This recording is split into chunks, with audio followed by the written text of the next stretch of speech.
Apakah kamu tahu penyakit kanker merupakan penyebab utama kematian pada manusia sebelum usia 70 tahun dan semakin hari penderita kanker semakin meningkat? Kanker itu adalah penyakit di mana sebagian sel dalam tubuh tumbuh secara tidak terkontrol dan dapat menyebar ke bagian lain pada tubuh. Pada perempuan, kanker payudara merupakan kanker yang paling tinggi kasusnya, diikuti oleh kanker serviks dan kanker ovarium.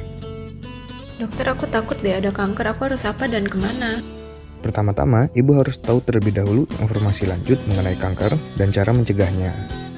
Cara untuk mendapatkan informasi ini salah satunya dengan mengikuti penyuluhan yang sering diadakan oleh fasilitas-fasilitas kesehatan, baik luring ataupun daring. Pencegahan kanker adalah langkah untuk mengurangi risiko kanker dan secara umum melibatkan diet sehat dan modifikasi gaya hidup. 30-40% dari semua penyakit kanker dapat dicegah dengan mengubah diet dan aktivitas fisik.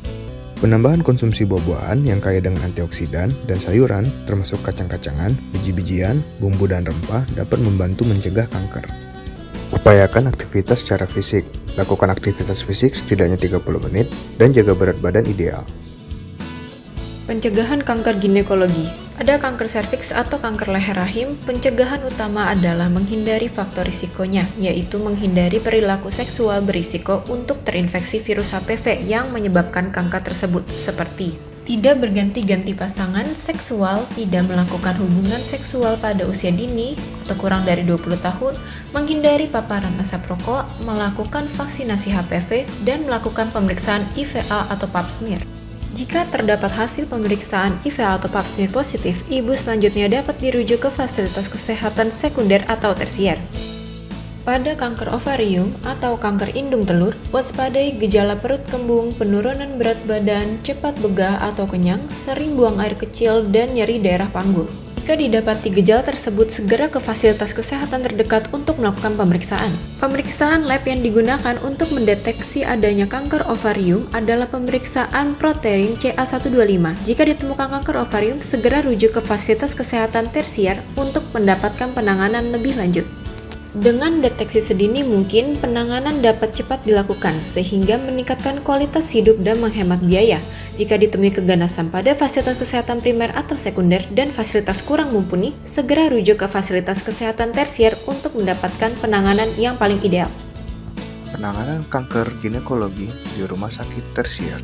Pada fasilitas kesehatan tersier, penanganan mencakup tindakan operasi khusus seperti surgical staging, kemoterapi, terapi radiasi, dan terapi paliatif. Tindakan operasi berfungsi untuk eradikasi tumor semaksimal mungkin.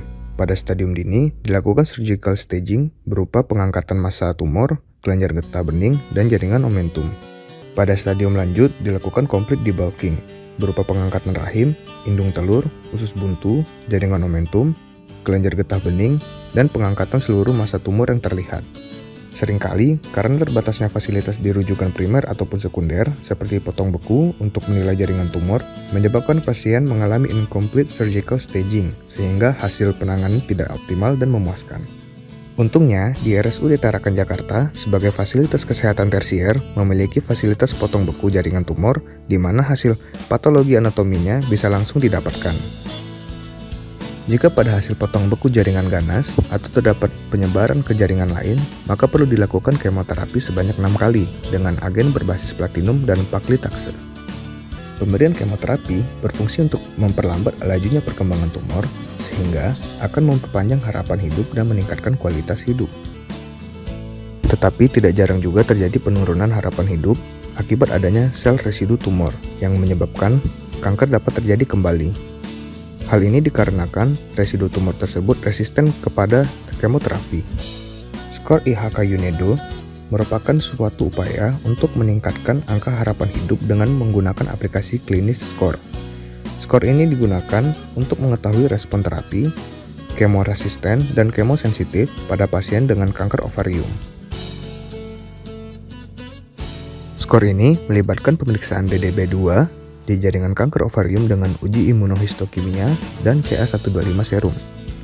Bila nilai skor lebih besar dari 4,5, dilakukan kemoterapi dan konseling karena prognosis yang buruk, terdapat risiko kemoresistensi tinggi, dan perlu dilakukan pemantauan ketat kondisi kesehatan pada pasien.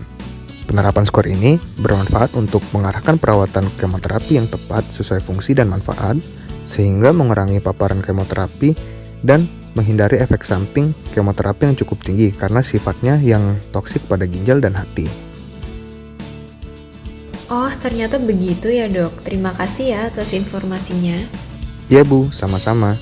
Tetapi selalu diingat ya, yang perlu diutamakan adalah mencegahnya, karena lebih baik mencegah daripada mengobati.